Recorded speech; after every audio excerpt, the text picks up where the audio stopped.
Hello everyone, welcome back to my channel. So today we are seeing some definitions here in thermodynamics itself.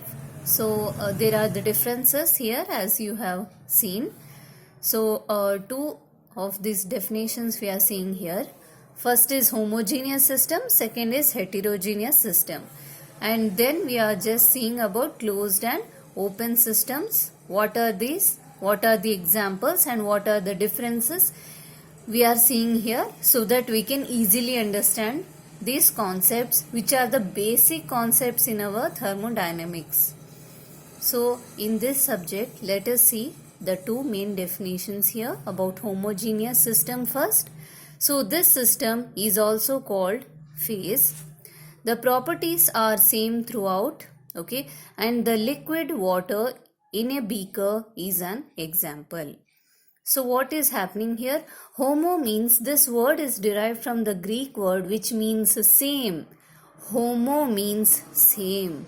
Geneous means a system, solution or a phase. So this system is also called phase because it only consists of one component, one thing. Okay, and the properties will be same throughout this system. There is no change in the property of the substance. So liquid water, simple liquid water in our tumbler or a beaker is a simple example for this homogeneous system. Whereas hetero, this is also a Greek word which means different. Hetero means different. So heterogeneous system. So geneous means a solution or a substance. Okay, so this system has two or more distinct phases. See here we are having only one phase, whereas in hetero we are having two or more distinct phases or differentiated parts. Okay, phases means parts we can say. So here a sudden change in properties at the phase boundaries is observed. So there will be change in the properties of the phase at the boundaries, phase boundaries. So example is liquid mixture of benzene and water is an example. So when we are using this benzene and water mixture, which is not mixing properly, so it will clearly form two different layers. So this will be one of the simple example for heterogeneous system.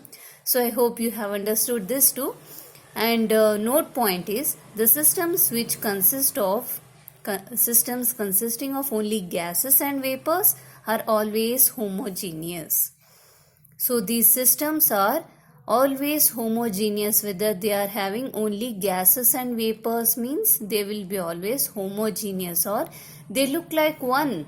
There is no differentiating thing, or they don't look like two separate parts or something. They will look like one, so it is homogeneous. Next is two systems, again closed and open. So the systems that can exchange energy with the surroundings. See, only energy is exchanged, it is called closed system.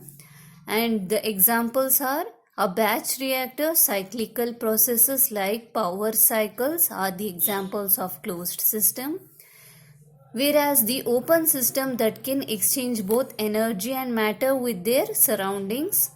A tubular flow reactor, pump and heat exchanger are the as components. Heat exchanger as component, or see here, pump and heat exchanger, when they are taken as a single unit, then they are considered as open system. So I hope this much is understood. Thank you.